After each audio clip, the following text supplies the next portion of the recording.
ਅੱਜ ਤੁਸੀਂ ਦੇਖੋ ਨਾ ਫੇਸਬੁੱਕ ਦੇ ਉੱਤੇ ਜਾਂ ਕਿਸੇ ਵੀ ਸੋਸ਼ਲ ਮੀਡੀਆ ਦੇ ਉੱਤੇ ਇਹ ਤਸਵੀਰ ਲੱਗੀ ਹੋਈ ਆ।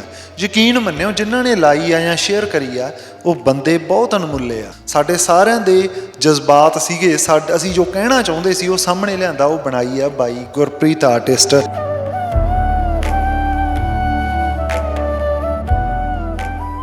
ਉਹ ਅਸੀਂ ਕਹੀਏ ਕਿ ਮੇਰਾ ਭਾਰਤ ਮਹਾਨ ਹੈ, ਸਾਡਾ ਭਾਰਤ ਵਰਗਾ ਵਿਸ਼ਵ ਗੁਰੂ ਹੈ। ਇਹ ਮਤਲਬ ਵਿਸ਼ਵ ਗੁਰੂ ਉਹ ਹੁੰਦਾ ਜਦੋਂ ਕੌਨਸਟੀਟਿਊਸ਼ਨਲ ਅਹੁਦਿਆਂ 'ਤੇ ਬੈਠੇ ਲੋਕ ਉਸ ਦੇਸ਼ ਦੇ ਅਸਲੀ ਲੋਕਾਂ ਦਾ ਖੂਨ ਸੜਕਾਂ 'ਤੇ ਵਹਾਉਣ, ਤਾਂ ਉਹ ਬਣਨੀ ਸੀ ਔਰ ਐਂ ਬਣਨੀ ਸੀ ਪੇਂਟਿੰਗ। ਸਭ ਤੋਂ ਇੰਟਰਸਟਿੰਗ ਸੀ ਕਿ ਉਹਦੇ ਇੱਥੇ ਭਗਤ ਸਿੰਘ ਦੀ ਤਸਵੀਰ ਵਾਲਾ ਇੱਕ ਬਿੱਲਾ ਲੱਗਿਆ ਹੋਇਆ ਸੀ, ਇੱਕ ਬੈਜ ਲੱਗਿਆ ਹੋਇਆ ਸੀ, ਅਤੇ ਉਹਦਾ ਖੂਨ ਛਾਤੀ 'ਤੇ ਉਹਦੇ ਬਾਂਹ 'ਤੇ ਮੋਢੇ 'ਤੇ ਲਿਬੜ ਰਿਹਾ ਸੀ। ਅਤੇ ਮੈਨੂੰ ਉਦੋਂ ਲੱਗਿਆ ਕਿ ਯਾਰ ਇੱਕ ਤਾਂ ਉਹਦੀ ਝਾਕਣੀ ਜਿਹੜੀ ਨਜ਼ਰ ਸਾਹਮਣੇ ਪਾ ਕੇ ਦੇਖਣ ਵਾਲੇ ਜਿਹੜਾ ਤਾਂ ਉਹਦੇ ਵੱਲ ਦੇਖ ਰਿਹਾ ਉਹਦੀ ਨਜ਼ਰ ਨਾਲ ਝਾਕਣਾ, ਮਤਲਬ ਮੈਨੂੰ ਹੁਣ ਵੀ ਭਾਵੁਕ ਹੋ ਰਿਹਾ, ਮੈਨੂੰ ਲੱਗ ਰਿਹਾ ਵੀ ਰੋਣਾ ਪਾਵਾਂ ਮੈਂ।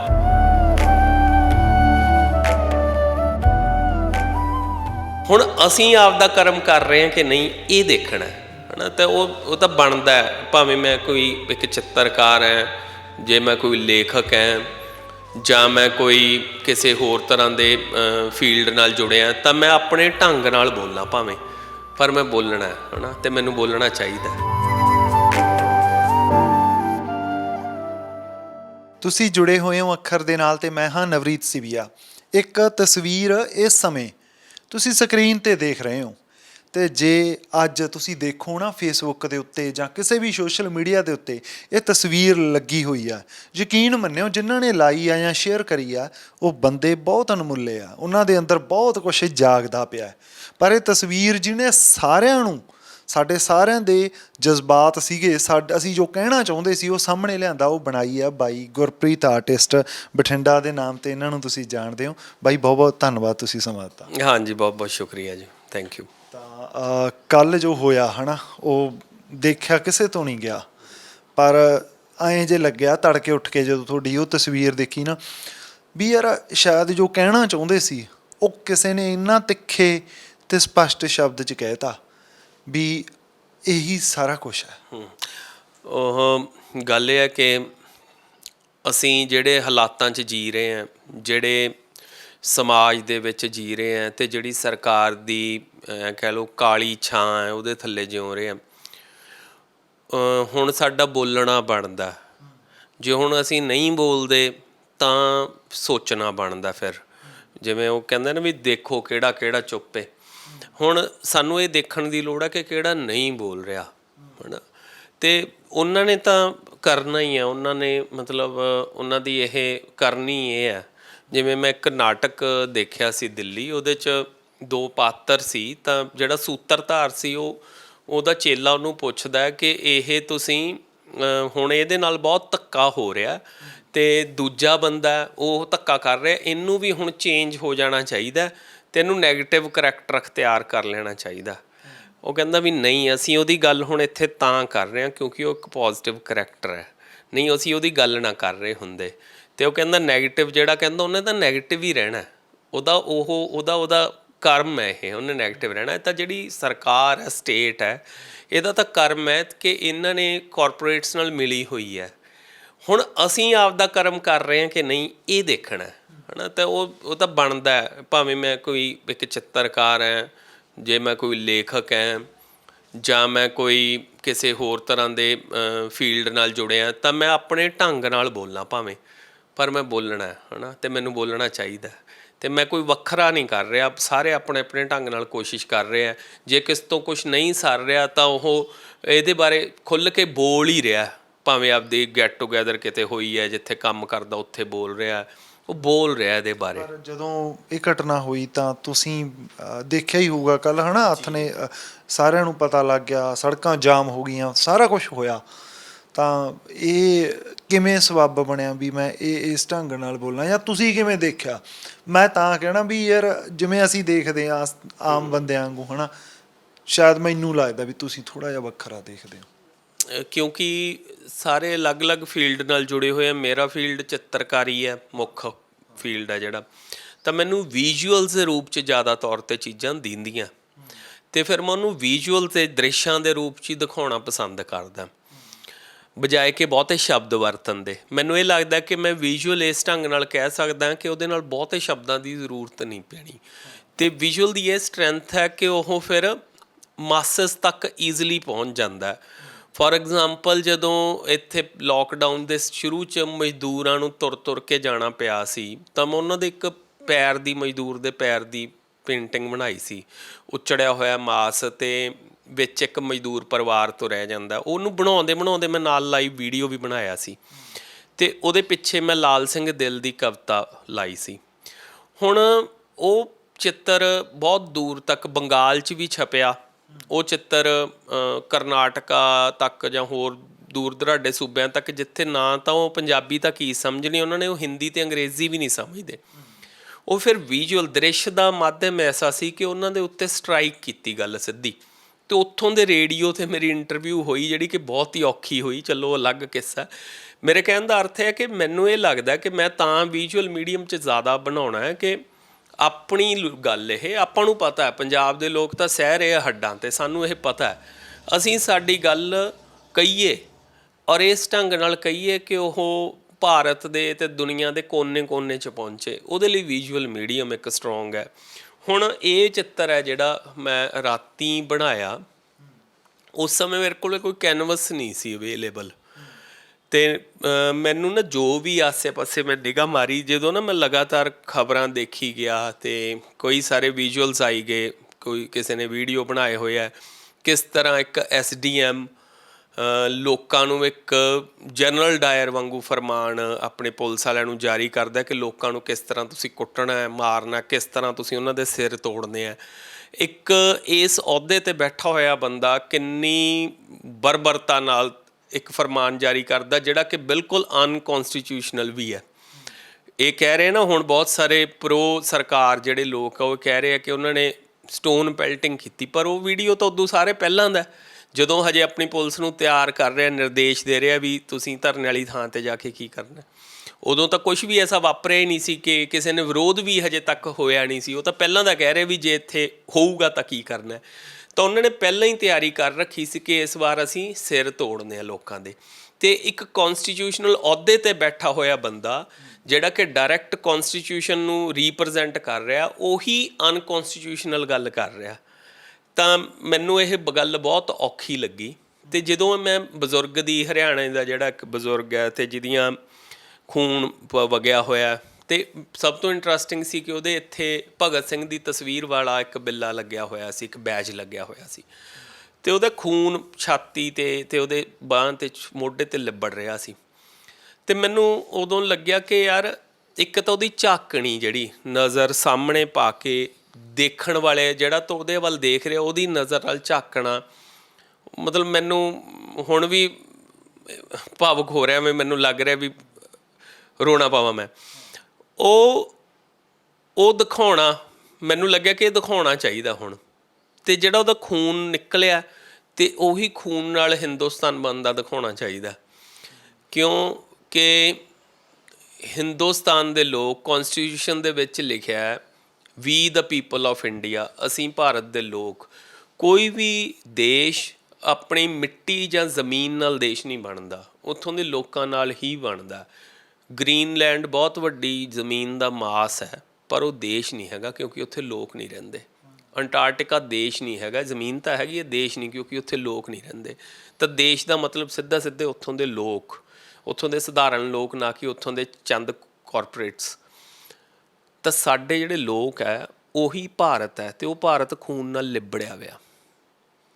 ਤਾਂ ਉਹ ਖੂਨ ਉਹਦੇ ਕੁੜਤੇ 'ਤੇ ਜਿਹੜਾ ਲੱਗਿਆ, ਉਹਦੇ ਨਾਲ ਹੀ ਮੈਂ ਇੱਥੇ ਹੈ ਨਾ ਇੱਕ ਭਾਰਤ ਦਾ ਨਕਸ਼ਾ ਬਣਾਇਆ, ਅਤੇ ਉਹਦੇ ਉੱਤੇ ਭਗਤ ਸਿੰਘ ਵਾਲਾ ਬੈਜ, ਕਿ ਇਹ ਖੂਨ ਸਾਡੇ ਲੋਕਾਂ ਦਾ ਡੁੱਲਿਆ ਹੋਇਆ ਖੂਨ ਨੂੰ ਵੀ ਸਿੰਬਲਾਈਜ਼ ਕਰਦਾ, ਪਰ ਨਾਲ ਹੀ ਜਿਹੜਾ ਭਗਤ ਸਿੰਘ ਹੋਣਾ ਦੀ ਕ੍ਰਾਂਤੀਕਾਰੀ ਸੋਚ ਨੂੰ ਵੀ, ਕਿ ਠੀਕ ਹੈ 70+ ਸਾਲ ਆਜ਼ਾਦੀ ਨੂੰ ਹੋ ਗਏ, 75 ਸਾਲ, 75ਵੀਂ ਵਰ੍ਹੇਗੰਢ ਹੁਣੇ ਮਨਾ ਕੇ ਹਟੇ ਆ, 75 ਸਾਲ ਕਿਸੇ ਦੇਸ਼ ਨੂੰ ਆਜ਼ਾਦ ਹੋਏ ਹੋ ਜਾਣ, ਅਤੇ ਉੱਥੋਂ ਦੇ ਲੋਕ ਬੇਸਿਕ ਫੈਸਿਲਿਟੀਜ਼ ਲਈ ਆਪਣਾ ਖੂਨ ਸੜਕਾਂ ਤੇ ਵਹਾਉਣ, ਮਤਲਬ ਇਦੋਂ ਮਾੜੀ ਗੱਲ ਨਹੀਂ ਹੋ ਸਕਦੀ। ਦੇਸ਼ ਸਾਡਾ ਹਿਊਮਨ ਡਿਵੈਲਪਮੈਂਟ ਇੰਡੈਕਸ ਦੇ ਵਿੱਚ 130ਵੇਂ ਨੰਬਰ ਤੋਂ ਵੀ ਥੱਲੇ ਆਵੇ। ਉਹ ਅਸੀਂ ਕਹੀਏ ਕਿ ਮੇਰਾ ਭਾਰਤ ਮਹਾਨ ਹੈ, ਸਾਡਾ ਭਾਰਤ ਵਰਗਾ ਵਿਸ਼ਵ ਗੁਰੂ ਹੈ। ਇਹ ਮਤਲਬ ਵਿਸ਼ਵ ਗੁਰੂ ਉਹ ਹੁੰਦਾ ਜਦੋਂ ਕੌਨਸਟੀਟਿਊਸ਼ਨਲ ਅਹੁਦਿਆਂ 'ਤੇ ਬੈਠੇ ਲੋਕ ਉਸ ਦੇਸ਼ ਦੇ ਅਸਲੀ ਲੋਕਾਂ ਦਾ ਖੂਨ ਸੜਕਾਂ 'ਤੇ ਵਹਾਉਣ। ਤਾਂ ਉਹ ਬਣਨੀ ਸੀ ਔਰ ਐਂ ਬਣਨੀ ਸੀ ਪੇਂਟਿੰਗ, ਇਸ ਲਈ ਇਸੇ ਤਰ੍ਹਾਂ ਬਣੀ। ਤੁਸੀਂ ਗੱਲ ਕਰੀ ਹੈ ਇੱਕ ਅਧਿਕਾਰੀ ਦੀ, ਐਸਡੀਐਮ ਦੀ। ਜੀ ਬਾਈ ਲੀਡਰਾਂ ਬਾਰੇ ਤਾਂ ਆਪਾਂ ਚਲੋ ਕਹਿ ਦਿੰਦੇ ਆ ਹੈ ਨਾ ਵੀ ਉਹ ਭਾਈ ਪੜ੍ਹੇ ਲਿਖੇ ਵੀ ਨਹੀਂ ਹੁੰਦੇ ਕਈ ਤਾਂ, ਹੈ ਨਾ, ਕਈ ਕਿਸੇ ਹੋਰ ਟ੍ਰੇਨਿੰਗ ਲੈ ਕੇ ਆਏ ਹੁੰਦੇ ਆ, ਕਿਸੇ ਧਾਰਮਿਕ ਸੰਸਥਾ ਦੇ ਵੀ ਮੁਖੀ ਬਣ ਜਾਂਦੇ ਆ, ਤਕੜੇ ਤਕੜੇ ਅਹੁਦਿਆਂ 'ਤੇ ਕੋਈ ਮੁੱਖ ਮੰਤਰੀ ਬਣ ਸਕਦਾ, ਕੋਈ ਕੁਛ ਵੀ ਬਣ ਸਕਦਾ। ਪਰ ਜਿਹੜੇ ਆਹ ਅਧਿਕਾਰੀ ਆ ਹੈ ਨਾ, ਇਸ ਲੈਵਲ ਦੇ ਐਸਡੀਐਮ ਲੈਵਲ ਦੇ ਅਧਿਕਾਰੀ ਆ, ਇਹਨਾਂ ਨੇ ਤਾਂ ਬਕਾਇਦਾ ਟ੍ਰੇਨਿੰਗ ਲਈ ਹੁੰਦੀ ਆ ਵੀ ਲੋਕਾਂ ਦੀ ਸੇਵਾ ਦੇ ਲਈ ਸਿੱਧਾ ਇਹਨਾਂ ਨੂੰ ਨਿਯੁਕਤ ਕੀਤਾ ਹੁੰਦਾ ਗਾ। ਇਹਨਾਂ ਦੇ ਤਾਂ ਕੋਈ ਰਾਜਨੀਤੀ ਦਾ ਅਸਰ ਨਹੀਂ ਹੋਣਾ ਚਾਹੀਦਾ। ਉਹੋ ਜਿਹੇ ਬੰਦੇ ਦੇ ਮਨ 'ਚ ਇੰਨੀ ਜ਼ਹਿਰ ਕਿਵੇਂ ਹੋ ਸਕਦੀ ਹੈ ਕਿਸਾਨਾਂ ਵਾਸਤੇ ਵੀ ਯਾਰ ਸਿਰ ਹੀ ਪਾੜ ਦਿਓ ਬਸ। ਇਹ ਨਾ ਜਿਵੇਂ ਦਾ ਇੱਕ ਪੁਰਾਣਾ ਵੀਡੀਓ ਪਿਆ, ਮੈਂ ਇਸ ਬੰਦੇ ਬਾਰੇ ਪੜ੍ਹ ਰਿਹਾ ਸੀ, ਆਯੂਸ਼ ਸਿਨਹਾ ਬਾਰੇ। ਇਹਦਾ ਮਾਮਾ ADGP ਰਿਹਾ ਹਿਮਾਚਲ, ਇਹਦੇ ਫਾਦਰ ਉੱਥੋਂ ਦੇ ਇੱਕ ਜਿਹੜਾ ਵਣ ਮਹਿਕਮਾ ਉਹਦੇ ਵਿੱਚ ਅਫਸਰ ਰਹੇ ਆ, ਇਹਦੇ ਮਦਰ ਕਾਲਜ 'ਚ ਪ੍ਰੋਫੈਸਰ ਰਹੇ ਆ। ਇਹਨੇ ਕਿਹਾ ਜਦੋਂ ਇਹ ਸਿਲੈਕਟ ਹੋਇਆ ਕਿ ਮੇਰੀ ਇੱਛਾ ਸੀ ਕਿ ਲੋਕਾਂ ਦੀ ਸੇਵਾ ਕਰਾਂ। ਆਪਾਂ ਨੂੰ ਨਹੀਂ ਸੀ ਪਤਾ, ਇਹਨੇ ਉਸ ਟਾਈਮ ਜਦੋਂ 7ਵਾਂ ਰੈਂਕ ਕੀਤਾ ਵੀ ਇਹਦੇ ਸੇਵਾ ਕਰਨ ਤੋਂ ਭਾਵ ਇਹ ਹੈ ਕਿ ਮੈਂ ਲੋਕਾਂ ਦੀ ਸੇਵਾ ਐਵੇਂ ਕਰੂੰਗਾ ਡਾਂਗਾ ਨਾਲ, ਪੁਲਿਸ ਵਾਲਿਆਂ ਨੂੰ ਇਹ ਨਿਰਦੇਸ਼ ਦਊਂਗਾ ਕਿ ਸਿਰ ਪਾੜੇ ਬਿਨਾਂ ਕੋਈ ਸੁੱਕਾ ਨਹੀਂ ਜਾਣਾ ਚਾਹੀਦਾ। ਇਹ ਜਿਹੜਾ ਰੁਝਾਨ ਚੱਲਿਆ ਨਾ, ਉਹ ਇੱਥੋਂ ਚੱਲਿਆ ਕਿ ਇਹ ਜਿਹੜੇ ਕੌਨਸਟੀਟਿਊਸ਼ਨਲ ਅਹੁਦਿਆਂ 'ਤੇ ਬੈਠੇ ਲੋਕ ਹੈ, ਭਾਵੇਂ ਉਹ ਕੋਈ IAS ਅਧਿਕਾਰੀ ਹੈ, ਭਾਵੇਂ ਉਹ ਲਾਅ ਨਾਲ ਜੁੜੇ ਹੋਏ ਲੋਕ ਆ, ਜੱਜ ਆ ਕੋਈ, ਉਹਨਾਂ ਦੇ ਦਿਲਾਂ ਦੇ ਵਿੱਚ ਰਾਜਨੀਤੀ 'ਚ ਵੜਨ ਦੀ ਇੱਛਾ ਅਤੇ ਰਾਜਨੀਤਿਕ ਲਾਹਾ ਲੈਣ ਦੀ ਕਿ ਸਾਡੀ ਜੋਬ ਇੰਨੇ ਸਾਲ ਹੈ ਔਰ ਇਦੋਂ ਬਾਅਦ ਅਸੀਂ ਕੀ ਲਾਹਾ ਲੈਣਾ, ਕਿਹੜੀ ਪਾਰਟੀ ਫਿਰ ਅਸੀਂ ਜੁਆਇਨ ਕਰਨੀ ਹੈ। ਅਤੇ ਤੁਸੀਂ ਦੇਖੋਗੇ ਹੁਣ ਪੂਰੀਆਂ ਯੂਨੀਵਰਸਿਟੀਆਂ ਦੇ ਵਾਈਸ ਚਾਂਸਲਰ ਤੱਕ ਕਿਸ ਤਰ੍ਹਾਂ ਦੇ ਜਾਂ ਕਿਸ ਬੈਕਗਰਾਊਂਡ ਦੇ ਲਿਆਂਦੇ ਜਾ ਰਹੇ ਹੈ। ਤੁਸੀਂ ਇਹ ਦੇਖੋ ਹਿੰਦੁਸਤਾਨ ਦੇ ਹਰ ਜਗ੍ਹਾ 'ਤੇ, ਜਿਵੇਂ ਫਿਲਮ ਇੰਸਟੀਚਿਊਟ ਆਫ ਇੰਡੀਆ, ਉਹਦੇ ਉੱਪਰ ਕਿਹਨੂੰ ਬਿਠਾਇਆ ਗਿਆ ਹੈ ਨਾ। ਤੁਸੀਂ ਜਿੰਨੇ ਵੀ ਹੈ, ਰਿਜ਼ਰਵ ਬੈਂਕ ਦੇ ਗਵਰਨਰ ਤੋਂ ਸ਼ੁਰੂ ਹੋ ਜਾਓ, ਹਰ ਕਿਤੇ ਉਹ ਕੌਣ ਲੋਕ ਲਿਆਂਦੇ ਜਾ ਰਹੇ ਆ। ਇੱਕ ਪੂਰਾ ਦਾ ਪੂਰਾ, ਇੱਕ ਤਾਂ ਹੁੰਦੀ ਸੀ ਨਾ ਪਹਿਲਾਂ ਪੋਲਿਟਿਕਸ ਹੁੰਦੀ ਸੀ ਕਿ ਇੱਕ ਸੱਤਾ ਚੇਂਜ ਹੋਊ, ਜਿਵੇਂ ਕਾਂਗਰਸ ਵੀ ਕੋਈ ਬਹੁਤੀ ਵਧੀਆ ਨਹੀਂ, ਪਰ ਕਾਂਗਰਸ ਦੇ ਜਦੋਂ ਕਾਂਗਰਸ ਸਰਕਾਰ ਦੇ ਦੌਰਾਨ ਇਹੋ ਜਿਹੇ ਜਿਹੜੇ ਇੰਸਟੀਚਿਊਟਸ ਹੁੰਦੇ ਸੀ, ਯੂਨੀਵਰਸਿਟੀਆਂ ਦੇ ਚਾਂਸਲਰਸ ਹੁੰਦੇ ਸੀ, ਉਹ ਬੜੇ ਸੈਕੂਲਰ ਲੋਕ ਹੁੰਦੇ ਸੀਗੇ। ਤੁਸੀਂ ਉਸ ਸਮੇਂ ਦੀਆਂ ਫਿਲਮਾਂ ਦੇਖਿਓ, ਉਹ ਸਰਕਾਰ ਦੇ ਐਂਟੀ ਫਿਲਮ ਹੈ। ਕਾਂਗਰਸ ਦੀ ਸਰਕਾਰ ਹੈ ਅਤੇ ਉਹਦੇ ਅੰਡਰ ਫਿਲਮ ਇੰਸਟੀਚਿਊਟ ਹੈ, ਉਹ ਫਿਲਮ ਇੰਸਟੀਚਿਊਟ ਦੀ ਸਪੋਂਸਰਡ ਫਿਲਮ ਸਰਕਾਰ ਦੇ ਐਂਟੀ ਬੋਲਦੀ ਹੈ ਖੁੱਲ੍ਹ ਕੇ। ਅਤੇ ਉਹਨਾਂ ਨੂੰ ਇਸ ਗੱਲ ਦੀ ਇਜਾਜ਼ਤ ਹੁੰਦੀ ਸੀ ਕਿਉਂਕਿ ਉਹਨਾਂ ਨੂੰ ਲੱਗਦਾ ਸੀ ਕਿ ਇਹ ਲੋਕ ਕ੍ਰੀਏਟਿਵ ਸੋਚਦੇ ਆ, ਦਵੰਦ ਹੋਣਾ ਚਾਹੀਦਾ, ਉਸ 'ਚ ਵਿਕਾਸ ਹੋਊਗਾ, ਵਿਰੋਧ ਹੋਣਾ ਚਾਹੀਦਾ। ਪਰ ਹੁਣ ਇਹਨਾਂ ਨੇ ਇਹ ਕੀਤਾ ਕਿ ਸਾਰੇ ਦੇ ਸਾਰੇ ਇਹੋ ਜਿਹੇ ਕੌਨਸਟੀਟਿਊਸ਼ਨਲ ਅਹੁਦਿਆਂ 'ਤੇ, ਇਹੋ ਜਿਹੀਆਂ ਥਾਂ 'ਤੇ ਆਪਦੇ ਬੰਦੇ ਫਿੱਟ ਕੀਤੇ ਆ ਜਿਹੜੇ ਉਹਨਾਂ ਵੱਲ ਦੀ ਗੱਲ ਕਰਨਗੇ ਅਤੇ ਫਿਊਚਰ 'ਚ ਉਹਨਾਂ ਨੂੰ ਇਸ ਗੱਲ ਦੇ ਬੈਨੀਫਿਟ ਦਿੱਤੇ ਜਾਣਗੇ। ਇਸ ਤਰ੍ਹਾਂ ਇਹ ਅਹੁਦਿਆਂ 'ਤੇ ਬੈਠੇ ਲੋਕ ਇੱਕ ਸਰਕਾਰ ਦਾ ਪੱਖ ਪੂਰਦੇ ਆ। ਇੱਕ ਮੈਂ ਅੱਜ ਨਾ ਪੋਸਟ ਪੜ੍ਹ ਰਿਹਾ ਸੀ ਵੀ ਜਿਹਦੇ 'ਚ ਲਿਖਿਆ ਸੀ ਵੀ ਜਦੋਂ ਤੁਸੀਂ ਕਿਸੇ ਦੇ ਵੀ ਦੂਸਰੇ ਦੇ ਹੱਕ, ਚਾਹੇ ਤੁਸੀਂ ਉਹਦੇ ਨਾਲ ਸਹਿਮਤ ਹੋ ਜਾਂ ਨਹੀਂ, ਕੁਚਲ ਦਿੰਦੇ ਹੋ, ਇਹੀ ਤਾਲਿਬਾਨ ਆ। ਕਿਉਂਕਿ ਹਰਿਆਣੇ ਦੇ ਮੁੱਖ ਮੰਤਰੀ ਦੀ ਤੁਲਨਾ ਜਾਂ ਉੱਥੋਂ ਦੇ ਪ੍ਰਸ਼ਾਸਨ ਦੀ ਤੁਲਨਾ ਬਹੁਤ ਲੋਕ ਆ ਫੇਸਬੁੱਕ 'ਤੇ ਜਿਹੜੇ ਕਹਿੰਦੇ ਆ ਵੀ ਇਹ ਕਿਸ ਪਾਸੇ ਵੱਲ ਜਾ ਰਹੇ ਆ ਨਾ, ਜਿਹੜਾ ਹੈ ਨਾ, ਜੇ ਆਈ ਵਿਰੋਧੀ ਆਵਾਜ਼ ਆ ਜਿਹਦੇ ਨਾਲ ਤੁਸੀਂ ਸਹਿਮਤ ਨਹੀਂ, ਅਗਲੇ ਦਾ ਹੱਕ ਆ ਪ੍ਰੋਟੈਸਟ ਕਰਨਾ, ਜਦੋਂ ਅਗਲੇ ਨੂੰ ਸੁਪਰੀਮ ਕੋਰਟ ਕਹਿ ਰਿਹਾ ਕਿ ਉਹਨਾਂ ਦਾ ਰਾਈਟ ਆ, ਹੈ ਨਾ। ਅਤੇ ਜੇ ਸੁਪਰੀਮ ਕੋਰਟ ਵੀ ਨਾ ਕਹੂਗਾ, ਸੰਵਿਧਾਨ ਤਾਂ ਕਹਿੰਦਾ ਨਾ ਕਿ ਉਹਨਾਂ ਦਾ ਹੱਕ ਆ, ਅਤੇ ਉਹਨੂੰ ਵੀ ਕੁਚਲ ਦਿਆਂਗੇ, ਅਤੇ ਫਿਰ ਇਹ ਤਾਂ ਲੋਕ ਕਹਿੰਦੇ ਵੀ ਦੂਜਾ ਹੀ ਤਾਲਿਬਾਨ ਆ। ਬਿਲਕੁਲ, ਇਹ ਅਸੀਂ ਇਕੱਲਾ ਤਾਲਿਬਾਨ 'ਚ ਤਾਂ ਫਿਰ ਵੀ ਕਈ ਸਾਰੇ ਗਰੁੱਪ ਹੈ ਜਿਨ੍ਹਾਂ ਦੀ ਆਪਦੀ ਅਲੱਗ-ਅਲੱਗ ਇੰਡੀਵਿਜੂਅਲ ਆਈਡੀਓਲੋਜੀ ਵੀ ਹੈਗੀ। ਉਹਦੇ 'ਚੋਂ ਕੁਛ ਗਰੁੱਪ ਇੰਡੀਆ ਦੇ ਪੱਖ ਦੇ ਹੈ, ਕੋਈ ਗਰੁੱਪ ਚੀਨ ਦੇ ਪੱਖ ਦਾ, ਕੋਈ ਗਰੁੱਪ ਪਾਕਿਸਤਾਨ ਦੇ ਪੱਖ ਦਾ, ਉਹ ਇਕੱਠੇ ਹੋ ਕੇ ਰੂਲ ਕਰ ਰਿਹਾ। ਇੱਥੇ ਤਾਂ ਇੱਕੋ ਹੀ ਗਰੁੱਪ ਹੈ ਅਤੇ ਉਹਨਾਂ ਦੀ ਆਈਡੀਓਲੋਜੀ ਫਿਕਸ ਹੈ, ਔਰ ਅੱਜ ਤੋਂ ਨਹੀਂ ਫਿਕਸ, ਉਦੋਂ ਤੋਂ ਫਿਕਸ ਹੈ ਜਦੋਂ ਤੋਂ ਮਹਾਤਮਾ ਗਾਂਧੀ ਨੂੰ ਮਾਰਿਆ ਸੀ। ਠੀਕ ਹੈ, ਹੋ ਸਕਦਾ ਤੁਹਾਡੇ ਪ੍ਰੋਗਰਾਮ ਦੇਖਣ ਵਾਲਿਆਂ ਦੇ ਮਹਾਤਮਾ ਗਾਂਧੀ ਨਾਲ ਮਤਭੇਦ ਹੋਣ, ਪਰ ਮਤਭੇਦ ਹੋਣ ਦਾ ਮਤਲਬ ਇਹ ਨਹੀਂ ਕਿ ਉਹਨੂੰ ਗੋਲੀ ਨਾਲ ਅੜਾ ਦੋਗੇ ਤੁਸੀਂ। ਇਹ ਉਹ ਗਰੁੱਪ ਹੈ ਜਿਨ੍ਹਾਂ ਨੇ ਹਿੰਦੁਸਤਾਨ ਦਾ ਪਹਿਲਾ ਅੱਤਵਾਦੀ ਦਿੱਤਾ। ਇਹ ਉਹ ਗਰੁੱਪ ਹੈ ਦੋਸਤੋ ਜਿਨ੍ਹਾਂ ਨੇ ਆਪਦੇ ਹੈੱਡ ਆਫਿਸ 'ਤੇ ਤਿਰੰਗਾ ਝੰਡਾ ਨਹੀਂ ਲਾਉਣ ਦਿੱਤਾ ਆਜ਼ਾਦੀ ਤੋਂ ਬਾਅਦ ਵੀ। 2 ਮੁੰਡਿਆਂ ਨੇ ਕੋਸ਼ਿਸ਼ ਕਰਕੇ ਉੱਥੇ ਝੰਡਾ ਲਾਤਾ ਸੀ, ਉਹਨਾਂ ਨੂੰ ਫੜਿਆ ਗਿਆ ਅਤੇ ਬਹੁਤ ਕੁੱਟਿਆ ਗਿਆ। ਇਹਨਾਂ ਦੇ ਇਹ ਉਹ ਗਰੁੱਪ ਹੈ ਜਿਹੜਾ ਕਿ ਅੱਜ ਤੋਂ ਨਹੀਂ, ਇਹ ਸ਼ੁਰੂ ਤੋਂ ਤਾਲੀਬਾਨੀ ਸੋਚ ਰੱਖਦਾ। ਇਹ ਹਿੰਦੁਸਤਾਨ ਹੈ ਜਿਹੜਾ ਇਹ ਇੱਕ ਸਾਰੇ ਕਲਚਰਸ ਦਾ, ਸਾਰੇ ਧਰਮਾਂ ਦਾ ਦੇਸ਼ ਹੈ, ਕਿਸੇ ਇੱਕ ਧਰਮ ਦਾ ਅਤੇ ਕਿਸੇ ਇੱਕ ਕਲਚਰ ਦਾ ਦੇਸ਼ ਨਹੀਂ। ਇੱਥੇ ਬੁੱਧਿਜ਼ਮ ਵੀ ਬਹੁਤ ਪੁਰਾਣਾ ਹੈ, ਜੈਨਿਜ਼ਮ ਵੀ ਬਹੁਤ ਪੁਰਾਣਾ, ਇੱਥੇ ਅਜੀਵਕਵਾਦ ਵੀ ਬਹੁਤ ਪੁਰਾਣਾ, ਇੱਥੇ ਚਾਰਵਾਕ ਵੀ ਬਹੁਤ ਪੁਰਾਣਾ, ਜਿਹੜੇ ਕਿ ਜਮਾਂ ਨਾਸਤਿਕ ਧਰਮ ਸੀਗੇ। ਤਾਂ ਇਹ ਕੋਈ ਇੱਕ ਧਰਮ ਦਾ, ਇੱਕ ਸੋਚ ਦਾ, ਇੱਕ ਤਰ੍ਹਾਂ ਦੀ ਕਹਿੰਦੇ ਨੇ ਵੀ ਭਾਰਤ ਵਰਸ਼ ਹੈ ਇਹ ਹੈ ਅਤੇ ਇਹ ਹੈ, ਨਹੀਂ, ਭਾਰਤ ਵਰਸ਼ ਦੀ ਸੋਚ ਬਹੁਤ ਮਲਟੀ ਡਾਇਮੈਂਸ਼ਨਲ ਸੀਗੀ। ਇਹ ਦੱਸ ਨਹੀਂ ਰਹੇ ਲੋਕਾਂ ਨੂੰ। ਅਤੇ ਇਹਨਾਂ ਨੇ ਅਸਲ ਦੇ ਵਿੱਚ ਪਹਿਲਾਂ ਇਹ ਖਤਰਨਾਕ ਸੀ, ਹੁਣ ਕਾਰਪੋਰੇਟਸ ਦੇ ਨਾਲ ਗੱਠਜੋੜ ਕਰਕੇ ਮਹਾ ਖਤਰਨਾਕ ਬਣ ਚੁੱਕਿਆ ਗਰੁੱਪ। ਇਹਨਾਂ ਦੀ ਸੋਚ 'ਚ ਜ਼ਹਿਰ ਸੀ, ਉਹ ਜ਼ਹਿਰ ਲਾਗੂ ਕਿਵੇਂ ਕਰਨੀ ਹੈ ਇਹ ਇਹਨਾਂ ਨੂੰ ਹੀਲਾ ਵਸੀਲਾ ਨਹੀਂ ਸੀ ਮਿਲ ਰਿਹਾ। ਹੁਣ ਇਹਨਾਂ ਨੂੰ ਥੋੜ੍ਹੇ ਜਿਹੇ ਪਿਓ ਮਿਲ ਗਏ ਇਹਨਾਂ ਦੇ, ਜਿਨ੍ਹਾਂ ਨੇ ਉਹ ਜ਼ਹਿਰ ਫੈਲਾਉਣ ਲਈ ਸਪੋਂਸਰਸ਼ਿਪ ਦੇਣੀ ਸ਼ੁਰੂ ਕਰਤੀ। ਮੇਰਾ ਆਖਰੀ ਸਵਾਲ ਹੈ ਵੀ ਜਿਵੇਂ ਲੋਕ ਉੱਠੇ ਫਿਰ ਤੁਸੀਂ ਦੇਖੋ ਵੀ ਅੱਧੇ ਘੰਟੇ ਬਾਅਦ ਹਰਿਆਣਾ ਬੰਦ ਸੀ ਤੇ ਸ਼ਾਮ ਹੁੰਦੀ ਹੁੰਦੀ ਤਾਂ ਪੰਜਾਬ ਤੋਂ ਵੀ ਲੋਕ ਤੁਰ ਕੇ ਪਹੁੰਚ ਗਏ ਸੀਗੇ ਹਰਿਆਣੇ, ਹੈ ਨਾ। ਜਿਹੜੇ ਨੇੜੇ ਵਾਲੇ ਚਲੋ ਛੇਤੀ ਪਹੁੰਚ ਗਏ, ਦੂਰ ਵਾਲਿਆਂ ਨੂੰ ਟਾਈਮ ਲੱਗਿਆ। ਐਂ ਸੀ ਜਦੋਂ ਤੁਸੀਂ ਖਬਰ ਦੇਖੀ ਵੀ ਯਾਰ ਲੋਕ ਐਂ ਕਰ ਦੇਣਗੇ, ਕਿਉਂਕਿ ਜੇ ਉਹਨਾਂ ਨੇ ਕਿਸਾਨ ਰਿਹਾ ਕੀਤੇ, ਹਜੇ ਹੋਰ ਬਹੁਤ ਚੀਜ਼ਾਂ ਕਰਨੀਆਂ, ਤਾਂ ਲੋਕ ਜਿਵੇਂ ਖੜੇ ਹੋਏ ਆ, ਮੇਰੀ ਨਜ਼ਰ 'ਚ ਤਾਂ ਮਤਲਬ ਮੈਂ ਸੱਚੀ ਹੈ ਨਾ, ਜੇ ਹਾਲਾਂਕਿ ਇੰਟਰਵਿਊ 'ਚ ਆਪਦੇ ਵਿਚਾਰ ਨਹੀਂ ਦੇਣੇ ਚਾਹੀਦੇ, ਪਰ ਠੀਕ ਆ, ਸਾਡੀ ਭਾਈ ਮਰਜ਼ੀ ਆ, ਇੰਨੇ ਕੁ ਤਾਂ ਇਸ ਗੱਲ 'ਤੇ ਤਾਂ ਦਿੱਤੀ ਜਾਣਗੇ ਵਿਚਾਰ ਵੀ। ਲੋਕਾਂ ਨੂੰ ਤਾਂ ਸਲਾਮ ਆ ਨਾ ਜਿਹੜੇ ਐਂ ਖੜ ਗਏ ਨਾਲ ਦੀ ਨਾਲ। ਬਿਲਕੁਲ, ਮੈਨੂੰ ਤਾਂ ਯਕੀਨ ਸੀ ਜਦੋਂ ਲਾਠੀ ਚਾਰਜ ਹੋਇਆ, ਮੈਨੂੰ ਉਦੋਂ ਹੀ ਸਾਰਾ ਦੇਖ ਗਿਆ, ਬਲਕਿ ਮੈਂ ਤਾਂ ਇਦੋਂ ਵੀ ਵੱਡਾ ਸੋਚ ਰਿਹਾ ਸੀ। ਅਸਲ 'ਚ ਇਉਂ ਵੀ ਹੋਇਆ ਜਿਵੇਂ ਟਕੈਤ ਸਾਹਿਬ ਵੇਲੇ ਹੋਇਆ ਸੀਗਾ।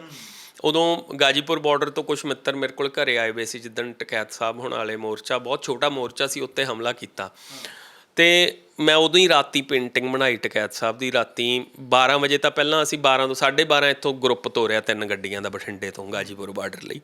ਉਸ ਤੋਂ ਬਾਅਦ ਆ ਕੇ ਮੈਂ ਰਾਤ ਨੂੰ ਪੇਂਟਿੰਗ ਬਣਾਈ, ਉੱਥੋਂ ਲਾਈਵ ਹੋਇਆ ਸੱਚ। ਮੈਂ 12:30 ਵਜੇ, ਮੇਰਾ ਤੁਸੀਂ ਫੇਸਬੁੱਕ ਖੋਲ੍ਹ ਕੇ ਦੇਖ ਸਕਦੇ ਹੋ ਉੱਦਣ ਦਾ ਹੀ, 12:30 ਵਜੇ ਮੈਂ ਰਾਤ ਨੂੰ ਲਾਈਵ ਹੋਇਆ ਸੜਕ 'ਤੇ ਖੜ੍ਹ ਕੇ। 3 ਗੱਡੀਆਂ ਸੀਗੀਆਂ ਸਾਡੀਆਂ ਖੜ੍ਹੀਆਂ ਉਹਦੇ ਨਾਲ, ਕਿ ਲਓ ਜੀ ਦੋਸਤੋ ਚੱਲੇ ਆ ਅਤੇ ਇੱਥੋਂ ਚੱਲੇ ਆ ਅਤੇ ਤੁਸੀਂ ਵੀ ਥਾਂ ਥਾਂ ਤੋਂ ਤੁਰੋ।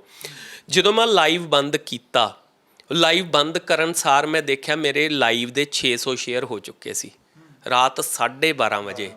ਤਾਂ ਮੈਨੂੰ ਇਹ ਪਤਾ ਲੱਗ ਗਿਆ ਕਿ ਲੋਕ ਸੁੱਤੇ ਨਹੀਂ। ਅਤੇ ਜਦੋਂ ਮੈਂ ਰਾਤ ਨੂੰ ਆ ਕੇ ਮੈਂ ਪੈ ਗਿਆ, ਪੈ ਕੇ ਫਿਰ ਦੁਬਾਰਾ ਉੱਠਿਆ, ਨੀਂਦ ਨਹੀਂ ਆਈ, ਅਤੇ ਮੈਂ ਟਕੈਤ ਸਾਹਿਬ ਦੀ ਤਸਵੀਰ ਬਣਾਈ ਜਿੱਥੇ ਉਹ ਹੰਝੂ ਅੱਖ 'ਚ ਅਤੇ ਉਹ ਇੱਕ ਉਂਗਲੀ ਤਾਂ ਚੱਕ ਰਿਹਾ ਅਤੇ ਪਿੱਛੇ ਟਰੈਕਟਰਾਂ ਦਾ ਕਾਫਲਾ।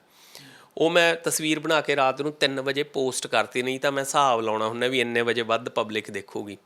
ਮੈਂ ਉਦੋਂ ਹੀ ਪੋਸਟ ਕਰਤੀ ਰਾਤ 3:30 ਵਜੇ, ਅਤੇ ਸਵੇਰ ਤੱਕ ਉਹਦੇ 600-700 ਸ਼ੇਅਰ ਸਵੇਰੇ ਮੈਂ 6 ਵਜੇ ਜਦੋਂ ਉੱਠ ਕੇ ਦੇਖਿਆ ਹੋ ਚੁੱਕੇ ਸੀ।